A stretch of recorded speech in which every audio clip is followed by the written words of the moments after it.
दोस्तों, भारत में लोकसभा चुनाव अब संपन्न होने वाली है और 4 जून को रिजल्ट आवेगा, किसकी सरकार बनेगी यह तय हो जाएगा। देश के प्रधानमंत्री नरेंद्र मोदी जो लगातार पत्रकारों के समक्ष इंटरव्यू देते हुए दिख रहे हैं, लेकिन इंटरव्यू के दरमियान में मोदी जी कुछ ऐसे बातों को कर जाते हैं जो बात सुनने के बाद या तो लोगों की हंसी आती होगी लोगों को, या गुस्सा भी होता होगा। अब इंटरव्यू में जो इंटरव्यू करने वाले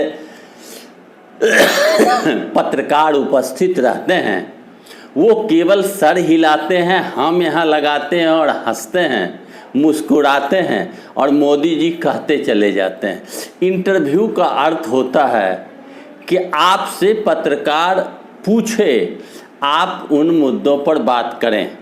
लेकिन जो इंटरव्यू नेशनल टीवी में गोदी मीडिया के द्वारा दिखाई जाती है, उस इंटरव्यू में आप गौर करेंगे कि पत्रकार पूछते नहीं हैं, मोदी जी केवल कहते हैं और कहते कहते उनकी जुबान भी फिसलने लगी है।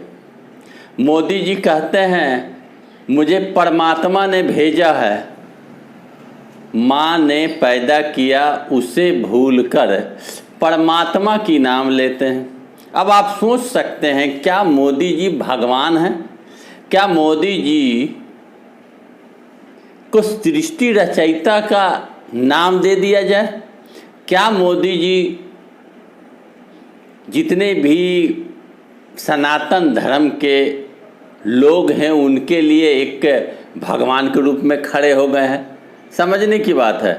मैं यह कह रहा था कि मोदी जी जब इंटरव्यू देते हैं तो केवल बोलते हैं, पत्रकार सुनते हैं, मुस्कुराते हैं, लेकिन वो प्रश्न करने की हिम्मत नहीं करते।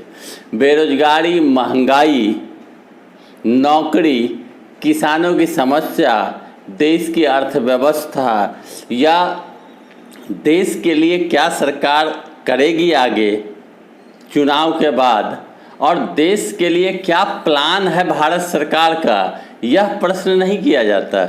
लेकिन यह जरूर किया जाता है कि वो बोलें और हम हंसें। तो मैं वाकया बताता हूँ। अभी हाल ही में 3 पत्रकारगण, जिसमें अंजना ओम कश्यप भी थी, वो मोदी जी का इंटरव्यू लेने गए और इस इंटरव्यू में मोदी जी ने कहा कि महात्मा गांधी को फिल्म बनने के बाद लोग जानने लगे, विश्व के लोग फिल्म बनने के बाद जानने लगे। यह हास्यप्रद है या नहीं है? जो महात्मा गांधी का चित्र रुपया के अंदर में है, जिस महात्मा गांधी का फोटो हर सरकारी कार्यालय में लगा हुआ, जिस महात्मा गांधी को बापू कहा जाता और महात्मा गांधी का तस्वीर प्रधानमंत्री नरेंद्र मोदी के यहाँ लगा हुआ, छोटी सी मूर्ति लगी हुई है, उस महात्मा गांधी के बारे में मोदी जी कहते हैं कि फिल्म बनने के बाद लोग उन्हें जाने। अब बताइए, यह हास्यप्रद बात है या नहीं? या तो मोदी जी उपेक्षा कर रहे हैं गांधी जी का, या मोदी जी भारत के जनता को बेवकूफ़ समझ रहे हैं, या मोदी जी कोई और प्लान सोचकर बोलते हैं। तो यह उन्होंने कहा। 1982 में महात्मा गांधी पर फिल्म बनी थी। क्या उसके पहले महात्मा गांधी को भारत के लोग या विश्व के लोग नहीं जानते थे? मैं आपको बता दूं, नेल्सन मंडेला ने भी महात्मा गांधी के विषय में कहा था कि एक योद्धा हैं। महात्मा गांधी ने अंग्रेज़ों का छक्का छुड़ाया और भारत को आज़ाद कराया।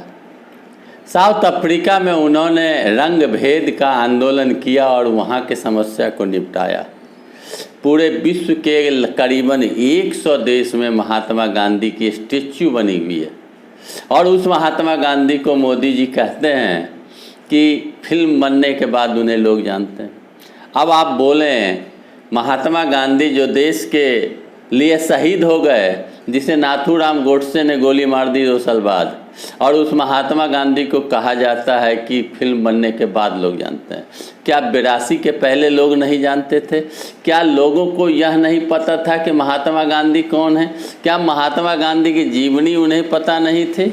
तो अब आप सोच सकते हैं कि महात्मा गांधी पर भी उन्होंने इस तरह की बात की। महात्मा गांधी बापू के नाम से प्रसिद्ध हैं। उन्होंने एक लंगोट और एक ऊपर चादर या उसे धोती ही कहें, एक धोती को लपेट कर उन्होंने क्या क्या नहीं किया, कितनी यातनाएं सही, कितनी बार वो जेल गए, विदेश भी जाते थे उसी वस्त्र में, पैदल चलते थे, भारत को उन्होंने आज़ाद कराया। और महात्मा गांधी के नाम को लोग नहीं जानते, यह मोदी जी कहते हैं। तो यह हास्यप्रद है। और सुनने वाले पत्रकार को हिम्मत नहीं कि वो कहे कि नहीं सर, महात्मा गांधी जी को तो पहले से लोग जानते थे। महात्मा गांधी के बारे में जो कहे सो कहे। अब वो विश्व गुरु बनने जा रहे हैं। अब वो 400 पार का नारा दे रहे हैं। देश के गरीबों को उद्धार की बात कर रहे हैं। 30 करोड़ लोगों को घर देने की बात कर रहे हैं। लेकिन महंगाई, बेरोजगारी और नौकरी, पलायन पर चर्चा नहीं करते। देश के मुद्दों पर मोदी जी चर्चा नहीं करते। देश का जो मुद्दा है वह छोड़कर मुजरा शब्द का इस्तेमाल करते हैं। अब प्रधानमंत्री देश के यह कहे कि 4 तारीख के बाद विपक्षी मुजरा करेंगे, तो आप सोच सकते हैं कि मोदी जी की मानसिक स्थिति क्या हो गई। मुजरा शब्द का उन्होंने इस्तेमाल किया। अब एक भाषण में तो उन्होंने यह भी कह दिया कि मुजरा करेंगे विपक्षी। एक भाषण में उन्होंने कह दिया कि मंगलसूत्र बेच खाएंगे। अब आप बताएं, जो कहना नहीं चाहिए, जिस व्यक्ति ने अपने पत्नी के मंगलसूत्र की रक्षा नहीं की, वो मंगलसूत्र का उदाहरण दे रहे हैं और इस देश की जनता सुन रही है और वो मोदी जी को बड़ा नेता मान रहे हैं। क्या हो रहा है इस देश में? अब उल जलूल झूठ सुनने की आदत लोगों को हो गई है। क्या लोग झूठ पर विश्वास करने लगे हैं? क्या उल जलूल बातों पर विश्वास करने लगे हैं? क्या किसानों का मुद्दा मोदी जी ने उठाया है? लोगों को किस तरह भ्रमित किया जाए, लोगों को किस तरह छला जाए, लोगों का वोट किस तरह धोखा दे के लिया जाए, यह वह कर रहे हैं। बनारस में जब पहुँचे थे तो कहे थे गंगा ने मुझे बुलाया है, मैं गंगा पुत्र हूँ। अब वो परमात्मा के अवतार हैं।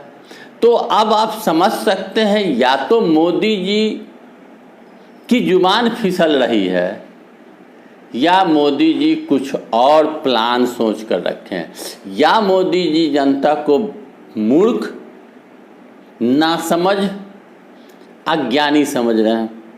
अब इन दिनों जब मैं कह रहा हूँ तो यह भी सुन लीजिए, बिहार के मुख्यमंत्री नीतीश कुमार की भी जुबान फिसलती चली जा रही है लगातार। 400 पार को वो 4000 कहते हैं, बिहार के 40 सीट को 60 कह देते हैं। एक भाषण में तो उन्होंने यह भी कह दिया कि 400 पार करने के बाद देश के मुख्यमंत्री मोदी जी अवश्य बनेंगे।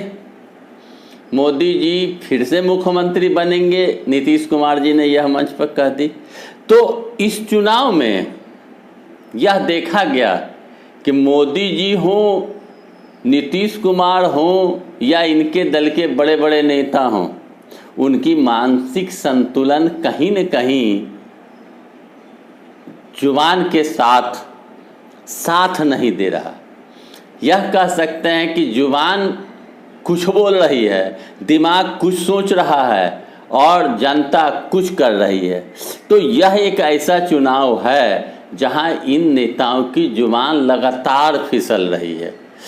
ऐसी बात कर रहे हैं कि लगता है सोच कुछ रहे हैं, बोल कुछ रहे हैं। चाहे मोदी जी हो, चाहे नीतीश कुमार हो। तो यह आपको समझना होगा, चुनाव एक चरण का बाकी है, लेकिन जिस तरह की इंटरव्यू दी जाती है, जिस तरह से महात्मा गांधी का एक तरह से अपमान किया जाता है, क्या महात्मा गांधी को लोग नहीं जानते थे? आश्चर्य की बात है।